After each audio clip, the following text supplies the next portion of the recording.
Manishtana halayla hazeh. I wonder, with many rabbis and synagogues experiencing greater participation at virtual services and classes than in person, will Zoom and websites, computers and Facebook become our new Jewish minhag, feeling more relevant and accessible for our congregants and community than ever before? I wonder. I will never forget Passover 2020. I initiated a Zoom Seder for my family. We were in 9 different locations in 3 countries. We started at 4 p.m. Eastern Time before sunset because it was already 10 p.m. in France where my sister was. And it was the first time ever that my mother got to spend a Seder in person with all 8 of her children and grandchildren.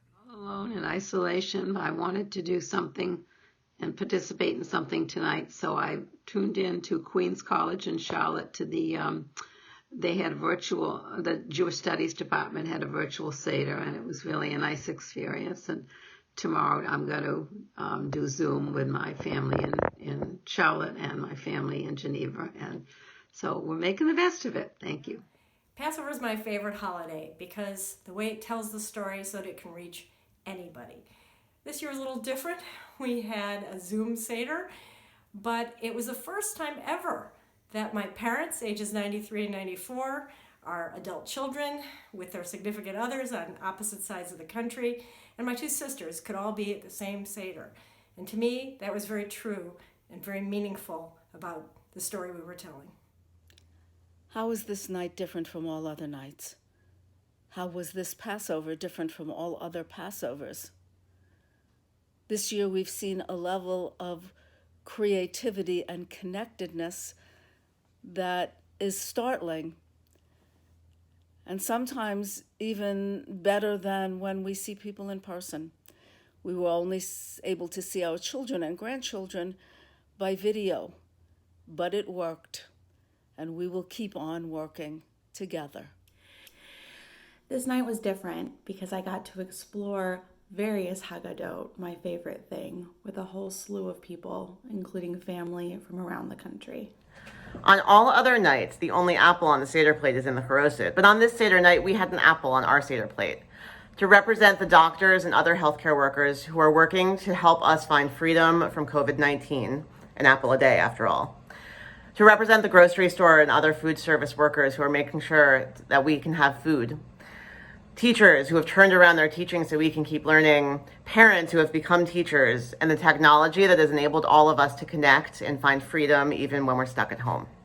There are certain events that define us. For my generation, it was the JFK assassination and the turbulent 60s. For the generation of my children, it was 9/11. For this generation, it will certainly be the sheltering at home during the COVID-19 virus pandemic. In particular, Jewish education is about making memories. For this generation, the memory of this Passover, of being at home, at Zoom, and with family members isolated around the world, that will be the memory that will shape them. How different is this night from other nights? How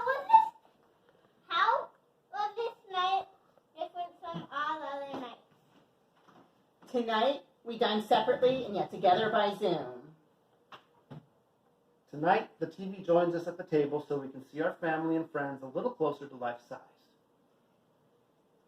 Tonight, disparate Seders merged because some people know how to host Zoom calls and others not so much. This night was different from all other nights because instead of slaving over the food and getting everything ready for so many people to gather together in person, we reflected on who was important that we connected with, making sure we had space and time with them, and making sure that we had the parts of the Seder that were important to our traditions and meaningful to us.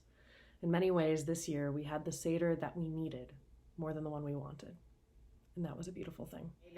Tonight is different from all other nights because we have our college student here, Hannah, home from the Coast Guard Academy. Never expected to have her home for this length of time, maybe ever again in our lives, and that our wonderful friends are on Zoom and not in the room with us tonight. So that's why this night is so much different for us tonight.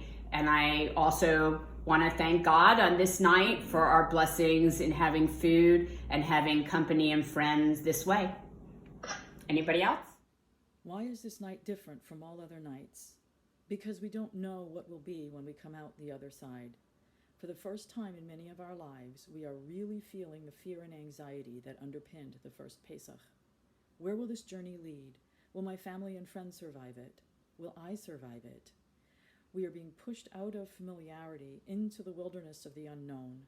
We'll be wanderers for a while, and nobody knows. And the women dancing with their timbrels followed Miriam as she sang her song. This night there was no haste, but perhaps the taste of sweet and bitter, sandwiched, set my heart spinning and me reeling. The healing comes when I imagine next year, when the women will dance and I will grab my tambourine and join them. On a personal level, this Passover was different because it was the first with our daughter. On the professional level, I was amazed by the creativity, innovation, and willingness for people to try new things. Passover gives us a framework, an order to our Seder, but untold possibilities leap forth from there, and people took advantage of it, moving out of their comfort zone, finding new and meaningful ways to engage with this festival. I hope that this feeling continues to expand to other parts of Jewish life, ritual, and expression. When the pandemic ends, when the sheltering place is lifted, and when we get to return to the lives we knew before, will they ever be the same? They will never be the same. Like leaving Egypt, it's not the same. My fifth question is a double-sided question, my friends. What enslavement are you leaving behind? And what will you take with you?